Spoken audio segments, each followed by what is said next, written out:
Thanks, Riaz. Good morning. It is 7:30 on the dot. And for the second time this week, a vehicle has crashed into a bus shelter in Surrey.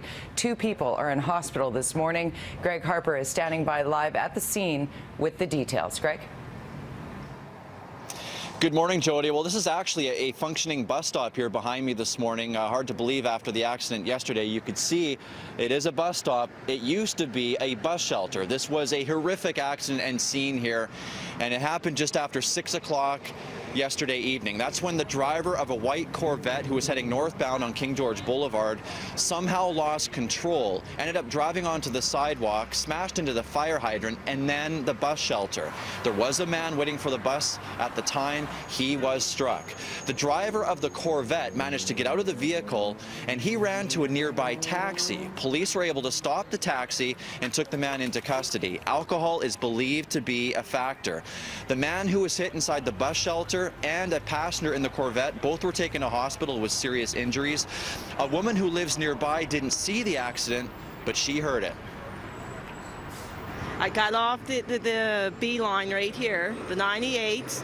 I'd just gotten off, and people and the bus stop had just cleared, so there would have been bodies everywhere. So within 30 seconds, I walked to my place and turned the corner. That's why I didn't witness it, but I heard the horrendous crash, because I've lived at this intersection and I've heard other accidents, one of the worst I heard, so I knew it was serious. The accident remains under investigation, and police are still looking for witnesses, anybody that may have seen anything. So this happened along King George Boulevard near 96th Avenue. If you have any information at all, you're asked to call Surrey RCMP. Jody? All right, thanks so much. Greg Harper reporting live from Surrey this morning. Thanksgiving long weekend is here, and drivers are being warned to take it easy on the roads. ICBC says motorists should be prepared for challenging road conditions with seasonal changes in stormy weather. On average, 3 people are killed, more than 500 injured, and 1,800 crashes over the Thanksgiving long weekend alone. ICBC says plan ahead, know your route, and slow down. It's getting darker much earlier. That really reduces the visibility for drivers. So one thing that they can do is, of course, slow down. When you have wet weather, you have slick roads. By slowing down, you'll have more time to react appropriately and also be more aware of cyclists and pedestrians and other activity that's going on the road. It's going to be a stormy weekend for much of the province, with the remnants of Hurricane Ojo heading our way. Ojo has been downgraded to a post-tropical storm. It's expected to hit the BC coast later today, bringing heavy rain and winds of more than 100 kilometers an hour. If we were to take a direct hit, we'd be seeing what they're getting on the outer coast, which is 100 to 130 km/h wind gusts, maybe 100 to 200 millimeters worth of rain over the weekend. We're getting more of a glancing blow. It'll certainly be windy later today, but I think Saturday and maybe late Sunday we get the peak of the storm. You don't have to wait until October 19th to vote in the federal election. Advance polls open today at noon. Eligible voters must go to the advance polling station for their own electoral district.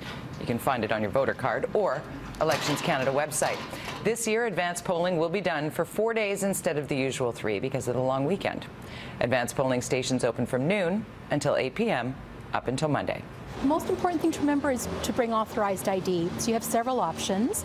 You can either choose a government-issued ID, so that's a driver's license. It has your photo, your name, and your current address on it, or a provincial ID card will do as well.